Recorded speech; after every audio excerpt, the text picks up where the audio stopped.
You're listening to Mouth Mentality, where we talk to everyday people about everyday food. Hello, and welcome to Mouth Mentality. I am your host, Chef Heidi Marsh, and this is the show where we talk to everyday people about everyday food. And today, joining me, we have Sonya. Hi. Who is fantastic. Am I? A good friend of mine. We've known each other for years, off and on though. We don't know each other that well. And today we're going to get to know a little bit more about you. Fantastic. And your relationship with food. Guys, I'm so excited for this show. This is what, episode 6? I want to thank everyone for following, subscribing, liking, commenting. We want to hear from you. Tell us some stuff about you. Tell us about your relationship with food. But before that, we're going to talk to Sonya today. We're going to keep going on with the show. Everyday people, everyday food. You're an everyday person. You like everyday food. Absolutely. I love food. Yes. I want Sonya to tell us a little bit of background. Where did you grow up, Sonya? So I grew up in the Washington, D.C. area. All right. East Coast, yeah. I was there for a huge chunk of my life. Went to college in that area. And it wasn't until I was like in my late 20s where I decided to venture away from basically my hometown. Then I was in Florida for a while. Mixed feelings about being in Florida. And then I landed in California. And of course, that's how we met. That's how we met here in Los Angeles. I think we met at a brunch. Is that we accurate? met at Lesathlon. Lesathlon, Yeah, that's right. And I yeah. was like the team chef mom. Yeah. And you were on the team, and it was like this amalgamation of lesbians, athletic. I am not athletic. I look athletic. You do. I feed athletes. And I think I fed you some picnic, perhaps. Were you I on the honestly team? do not remember. So No, long ago. it was a blur. If I was satisfied after your meal, then it was probably the best introduction. It was a positive experience, Yes, probably. Yeah. So tell me more about Washington, D.C. Tell me about growing up with food. Did somebody cook in your family? Yes, my mom, always. I come from an immigrant family. I was actually born in the Philippines. My family was escaping the genocide in Cambodia. Shit. So, yeah. So I landed in the U.S. when I was 5 months old. So this is all I've ever known. And because we were an immigrant family, money and living, in a certain way, we kind of struggled Right. a little bit. And my parents constantly had multiple jobs, but my mom was always a mom, always cooking and taking care of us, all the meals, all the time. Oh, wow. Yeah, so I got a lot of my cooking habits from her, just picking up little things as a small baby. Did you spend time in the kitchen with your mom often? I did, and I will admit it was reluctantly at first. Because, Right. of course, I was a child. I wanted to do child things. But my mom would make me sit with her and just watch as she was cooking and help with little things. She made my dad cakes all the time for him to take to work. Really? Yeah.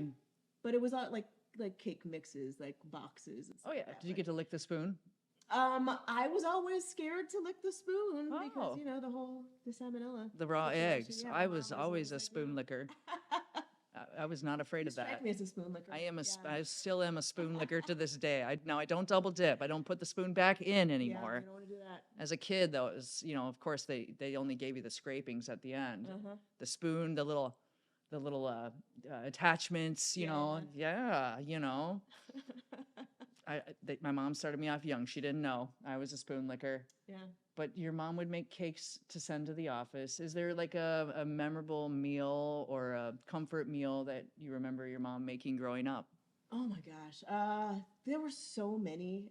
The food memories that I have mostly from my childhood would be from like big family events, like whether it was Christmas or Thanksgiving. We would celebrate the American holidays. All right. Yeah, With a turkey? for sure. Absolutely. Okay, Yeah. cool. Or because I grew up with an older brother, older sister, and cousins, we would have birthdays, and it was always a big dining room table full of food. So that was always my food memories growing up. Right. So I can't pinpoint a particular food because we've had a variety of food all the time. And it All the was time. fantastic. Cambodian food, American Yeah. food. All of that. Did you guys ever go out to eat when you were young? Do you Very, very rarely. like a special occasion or Honestly, if we had a coupon. if we had that's a great what we were occasion. doing. Yeah, Yeah. exactly. It was always, we have food at home. Right?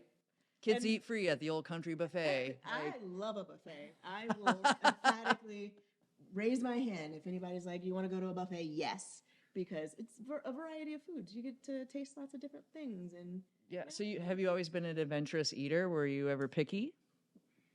I was probably picky, but at the same time, I don't think my mom allowed it because she always had a variety of different foods. So I would, choose something from there.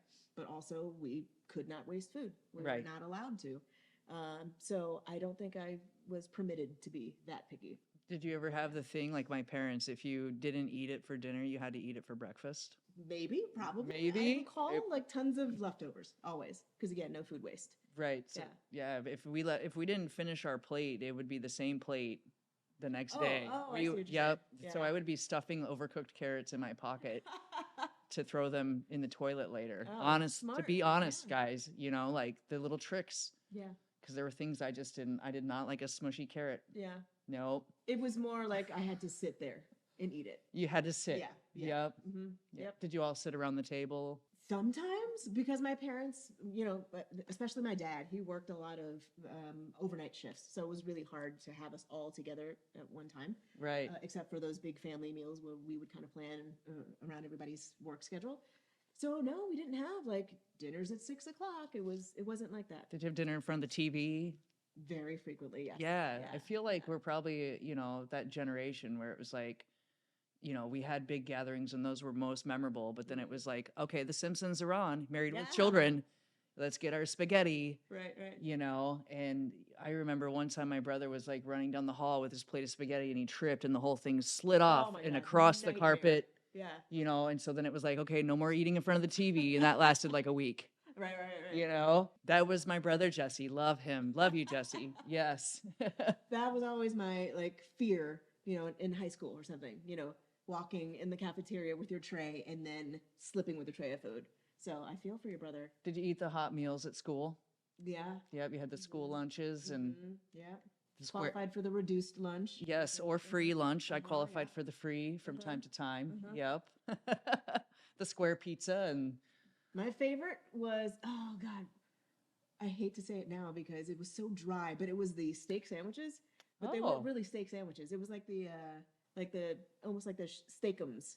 Steakums. I never got a steak sandwich. Maybe it was just an East Coast thing. An East Coast thing, Yeah. like they tried to do a Philly cheesesteak, but it was But like not quite. It was not just quite. that and like some dry bread and maybe like a slathering of mayo and that's it. I think we had like the mystery beef with gravy on a hot dog bun at one point Oh, West nice. on the West Okay. Coast. That's cool. Yeah.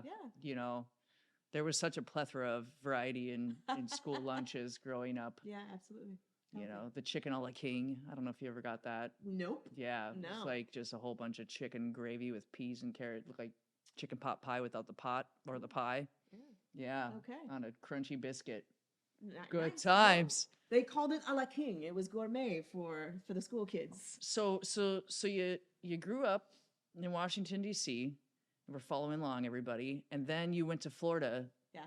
Is that college or? No, I did just college an at the adventure. University of Maryland. Okay. And I didn't have any direction in my life, so I just kind of hung out in the DC area for a while and did whatever. And I had a really good friend of mine who was planning on moving to Florida because she actually went to college in Florida, and I was like, I got nothing, so I'll go too. Let's go. Yeah. Yes. It really was like my opportunity to finally kind of break away from home.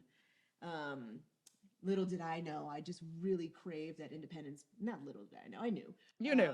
I just wanted to be out of the closet. I wanted to just finally live my life without, with potentially disappointing my parents. And you went to Florida to be out of the closet. I don't know what I was thinking. I was thinking we don't know. Right. Yeah. It's cheaper to live there. There's sunshine, there's beaches. There's babes on the beaches. Beaches and babes. That's Spring break, Toast.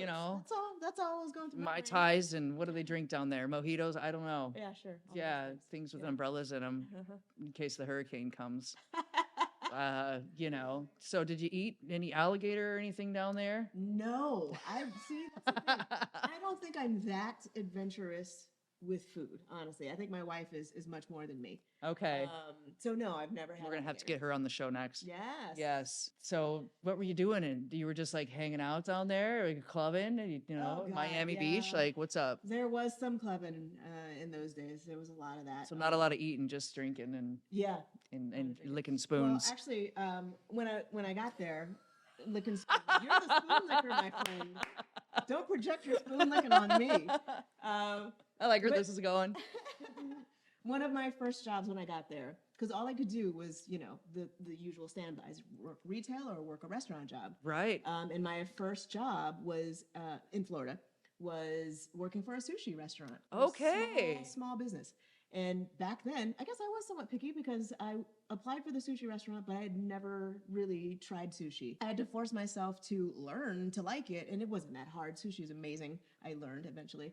Did they have like the blue marlin? I'm trying to, or swordfish. Like, what fish do they have in Florida? That I all don't of know, it. Your standard sushi. Yeah, fish? the white one, the red one, the pink one. Yes, exactly. Yep. Okay. All of those eel. And Eel. stuff like that. Yeah, but it was great. It was my first real experience of understanding how a smaller food business works. Sure. Being able to actually see how back of house works, because the other other restaurant service jobs that I had, I was always front of house. Never really saw the inner workings of a kitchen. So yeah, it was really, really great to see, and it felt like a family. Everybody cared, to take care of themselves and their customers. So it was a great experience. Yeah. Right on. And did Yeah. you start eating sushi and Oh yeah, I was getting obsessed with their sushi. more Yeah, adventurous with Yeah. it and enjoying it? for sure. So you went from Florida Mhm. to Los Angeles. And how long have you been in Los Angeles, would you say? I think I'm going on 10 years. 10 years. So Mhm. like a decade here in LA. Yeah. And what is your like go-to LA food here? Oh my goodness. I know, right? It's not a go-to food. It's a lifestyle brunch. Lifestyle I'm still brunch. very much all about brunch. I feel like whenever, because I can't, old habits die hard. I'm still all about, we have food at home, so we eat at home. Right. So our biggest excuse to eat out is, usually brunch. We like a bottomless mimosa. We like a shopping trip after our brunch, which is not always the best idea, but it's a hell of a lot of fun. So brunch, do you cook any brunch dishes? Well, How are you with the eggs? I cannot say that I'm skilled in eggs in every which way, but my wife's favorite meal is breakfast. So I'm constantly making, an egg-based dish. I've been working on a quiche that I think is pretty good. I do Okay. quiche pretty often. La quiche. Yeah. I do Yes. like What do you breakfast put in la foods. quiche? Typically, spinach, various types of bell pepper, mushroom, cheeses, bacon bits. Bacon Very bits. hearty. Okay, now we're getting Yeah, brunchy here with the bacon Absolutely, bits. For sure. Quiche. I love a good quiche. I've made a lot of good quiches of many sizes. What's your favorite for a I've quiche? made the muffin quiches. I've made the regular pie quiches. I've made hotel pan quiches. Quiches on the line, reheated with some cheese on top. Yeah. I don't know. Quiche de Lorraine, right? A little ham, a little prosciutto, a little asparagus, some Parmesan cheese. Just very classic, quiche. Love it. People ask me to make them like egg white bites, and I doing a muffin pan quiche with no crust, egg whites and ground turkey doesn't do it for me. Right. I get the objective. Yeah, totally. I get the objective, but give me a good crust. Absolutely. Yeah. Yes. Do you make your own crust? No. No. Do you No, use I the do puff not. pastry? I cheat a lot. I use a frozen crust typically. Yeah. You know what? If I A puff pastry's good. I know. Yeah, that's a good crust. I've definitely attempted because I love puff pastry. I do. I just haven't, really mastered it yet. Yes, I love a puff It is my favorite, pastry. though. Yes, quiche. So, do you think that lifestyle is the main drive in the foods that we eat and the choices we make for food? Absolutely. Yeah. Yeah. I do feel like if people had the time, the resources, I do think people would care more about what they put in their bodies. Right. Whether it's just they want the meal to be healthier, or they want it to be tastier or more decadent or something. I really do feel that people would make different choices if their lifestyles, afforded them to. Right. If they could take the time and energy to procure, shop, Yeah. create, Yep. research, enjoy Absolutely. eating. Yeah. You know, I think more and more we're more about convenience, Mm-hmm. you know? That and, the people who are like, I eat to fuel my body, I cannot connect with those people. I need to enjoy my food. And that's the main thing. Like, I make what I make because I'm familiar with it. Right. But if I had the opportunity to try more things and find out other things that I could really enjoy, that's what I like to do with food. But time constraints and that type of thing. So we're gonna really get into the grits of it here, guys. So you were on a vacation, Yeah. and I love being on vacation because you actually get the time to try new things, to enjoy being catered to. You get to go to interesting places and Yeah. try interesting things and be inspired, right? And you were on vacation and something inspired you, and now you have an entire life change. Yes. And I want you to tell us, where were you? Yeah. What did you eat? And what did you think? So it was more than a vacation. Okay, it was more than a vacation, yes, guys. It was a honeymoon. Honeymoon! It was the honeymoon. The moon with the honey. Yes, absolutely. And we went to Bali, which wow. is so beautiful. And people talk about how beautiful Bali is, and we're like, oh, let's check it out for ourselves. And we fell in love. The food there is amazing. We had a lot of what locals eat, but then also we went to some, high-end restaurants. Sure. To just kind of experience it a little bit more. We had some really beautiful food at brunch. Part of one of the second leg of our trip was in Singapore. And Singapore is a pretty amazing melting pot. They're known for that with the different influence of Chinese cuisine, the Arabic cuisine, I want to say. I don't know if I'm saying that properly. Just a lot of different foods in, a small area. Well, it's a spice channel. Yes, exactly. Initially, it was a spice channel. And so as you could do a convergence of different spices, you get a convergence of different cooking flavors, ethnicities. They all kind of, like you said, melting pot. They all kind of come together. Yeah. Yeah. And that, of course, one of the favorite things that my wife and I love to do when we are on vacation are food tours, so that we can learn the history of the cities that we're in or the countries that we're in and what their influences were. So we really learned a lot about that. I'm forgetting a ton of details, but don't worry. Yeah. Don't worry. We dabbled in a lot of different things and all the hawker centers in Singapore. That's where we experienced some amazing bao. Hawker center. Yeah. So yes. Tell our people what that is. Yeah, so those are basically big food courts. They could be indoor, they could be outdoor, where there are lots of food stalls for a variety of different types of food. And what they do in Singapore is the government has control of a lot of everything in Singapore. Right. And one of the things they did with the hawker centers were they made it a requirement for each food stall to keep their prices low. Wow. And you'll hear about how families, they just pass down their food stalls from generation to generation. Wow. And they keep their food prices low.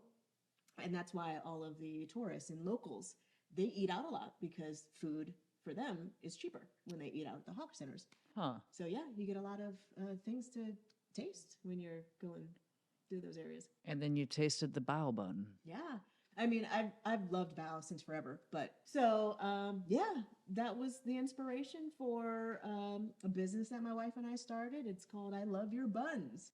What is it called? I Love Your Buns? I love your buns. I love your buns. Yeah. I love your buns. I love yours, man. I had Sonia's buns again the other day, and they were delightful, fantastic. Thank you. Get your hands on them, guys. Yes, I love that. Beautiful. You know why they're so tasty?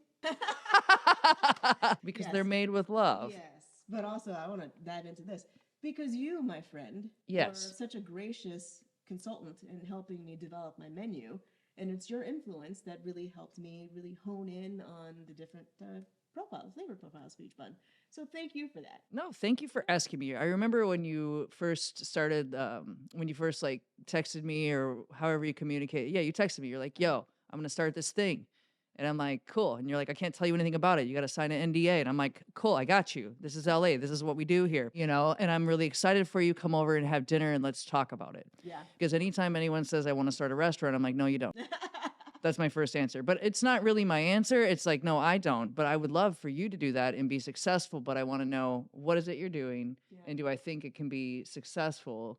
And is it unique? Is it got, growth potential? All these questions come into my head. So I'm like, just come and have dinner, because that's what I do. I like to discuss things around food, Right. especially food around food, because I get hungry Yeah. thinking about food, talking about food, looking at food, planning menus. You get hungry. For sure. But then you're making the food and then you're not hungry. So it's kind of funny how that all Like works. chef's curse a little bit. It's a chef's curse, right? It's a double-edged sword. So she tells me bao buns and tells me this story about going and having the bao and understanding your roots and where you come from and where you want to go. And, you were behind a desk, right? For Yeah. most of your careers, behind a desk, 9 to 5s. Yeah, pretty much. In my younger years, when I was juggling like school, of course, and going through college and all that stuff, that my backup and my way of earning money was in the service industry, Right. for restaurants. And then I felt I had to grow out of that, like get a big girl job. Right. So for years I was in the corporate grind. I always loved food. I always enjoyed it, not just for the sustenance, but like it was always an experience going out with friends to eat.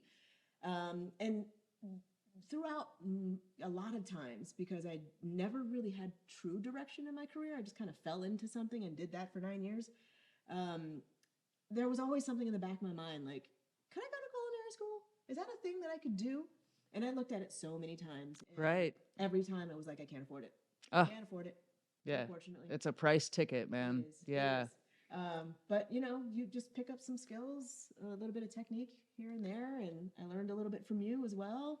Yes. So, yeah. I still mention you around the office. I say, I went to Chef Sonia's. I call you Chef Sonya now.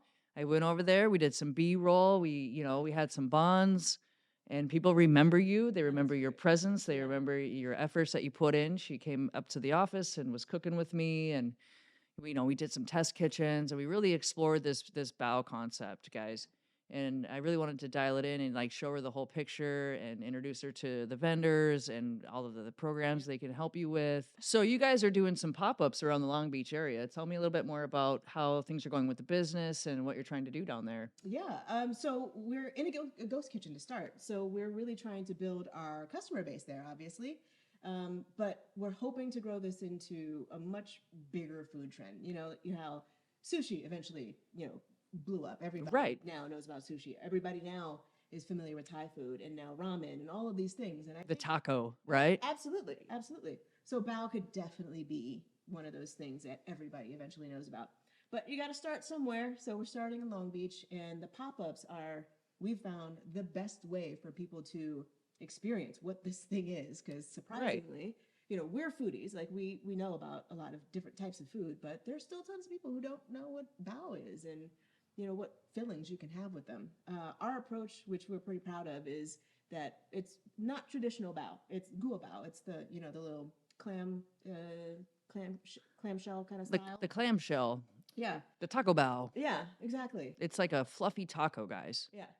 I mean, if there's a way to describe its shape. So the traditional way it's served is, because it's the Chinese origin, is usually with like a braised pork, and you can find that in a lot of Asian menus.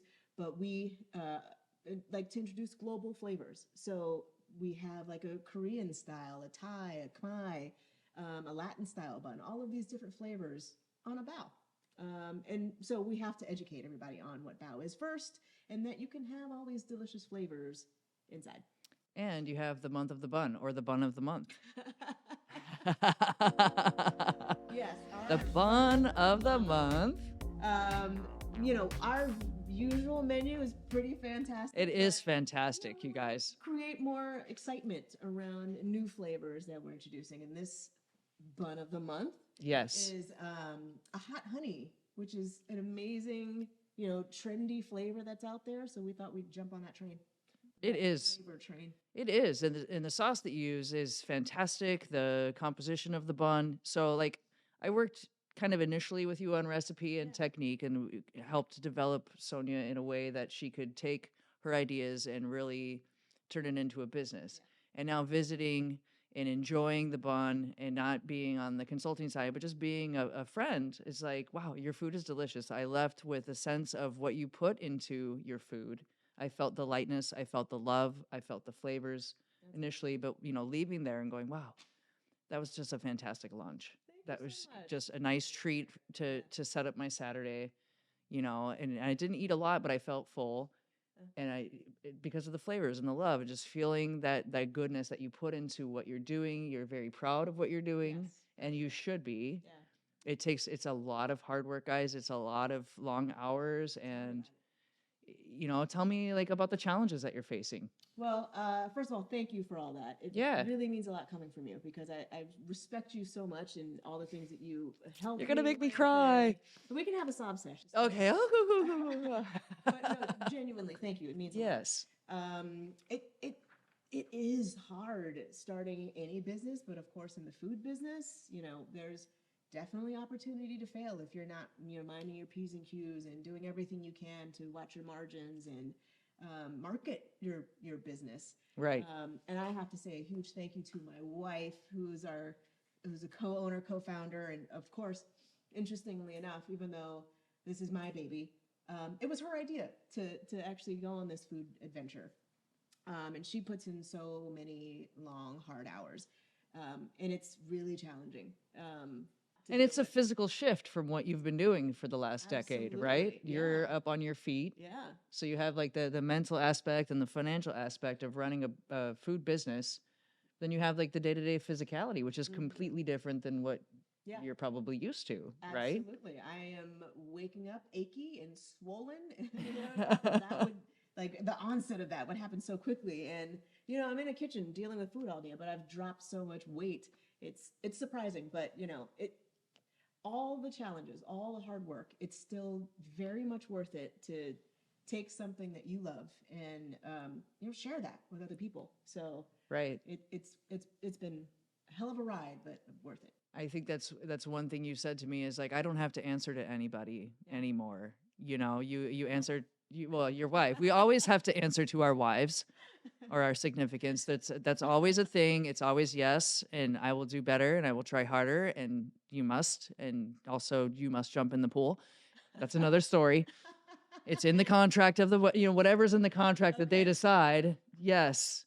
But you don't have to punch a time card, or you don't have to deal with the corporate side of life that most people have to deal with. And I think that's one of the rewards. Are there any other rewards you think so far in your journey? Oh God. Any rewarding moments that you've had when you've been out with the people, or So many. I'm sure my wife has more of them because she manages the pop-ups while I'm in the kitchen mostly, and she tells me so much about all of the just satisfied moans after they've taken a bite of their the first bun. Like they're like, oh my God, this is so good.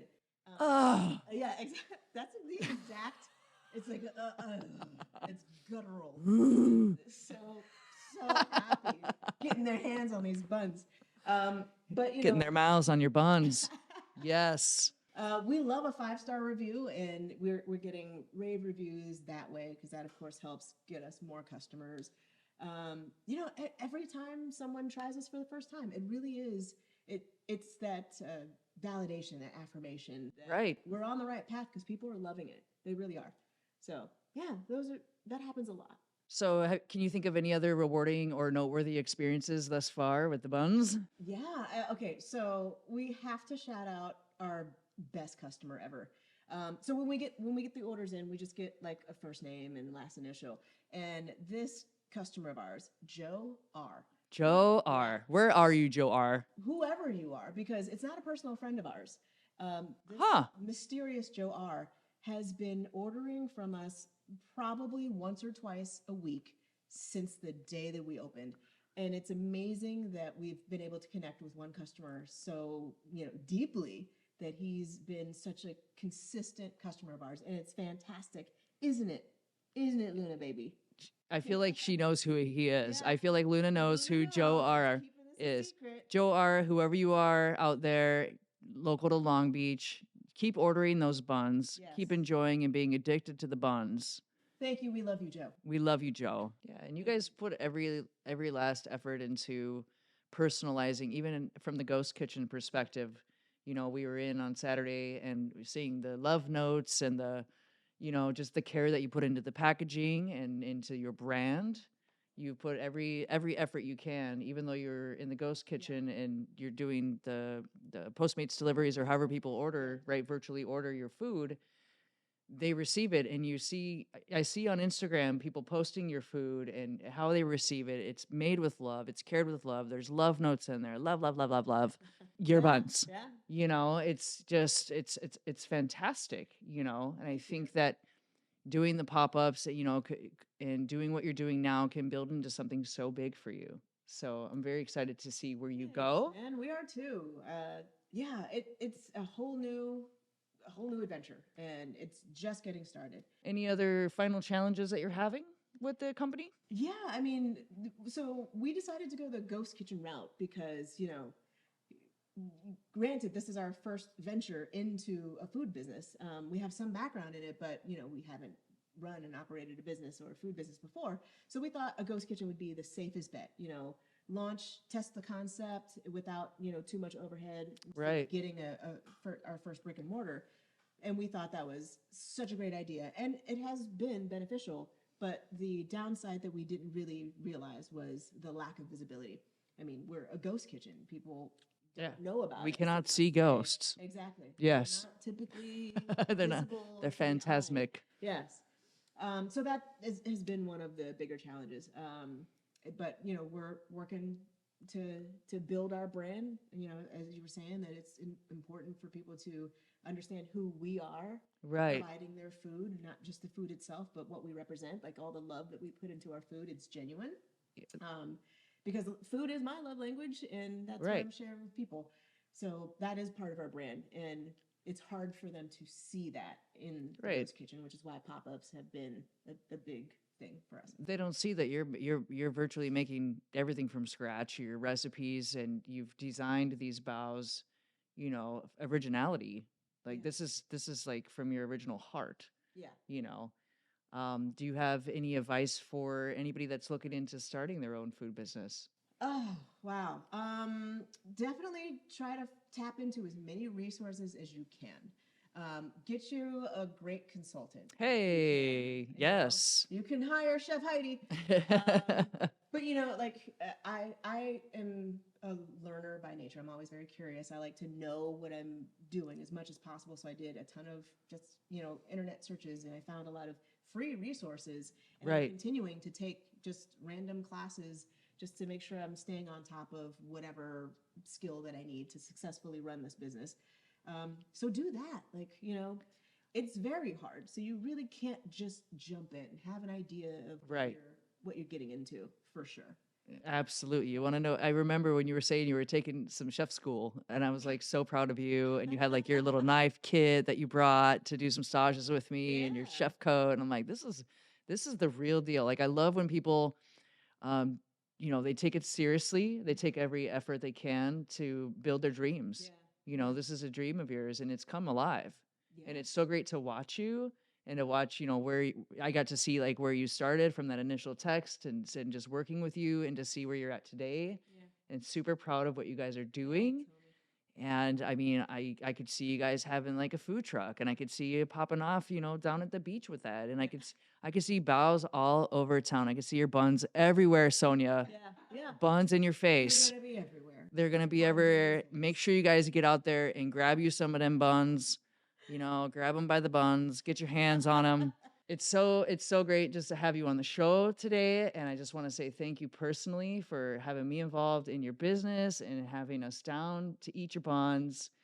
And it's all love, dude. It's all love. It's all love. Yeah. And it's my pleasure to return the favor, spend some time with you, and help you with this amazing podcast that you're doing. So thanks to you. Yeah, absolutely. I mean, you're like an everyday person from brunch, and I wanted to have you on the show. And then you bring this special thing to Southern California, the bao bun. How fantastic is that, you guys? This is your host, Chef Heidi Marsh. Thank you for listening to Mouth Mentality with Chef Sonya of I Love Your Buns in Long Beach, California. You can find all of her information on the links below. Check out the buns. Get your hands on them. This is Heidi Marsh, Everyday People, Everyday Food. Thank you for listening to Mouth Mentality. We'll see you next time. Thank you for listening to Mouth Mentality. Catch us when we dish out the next story.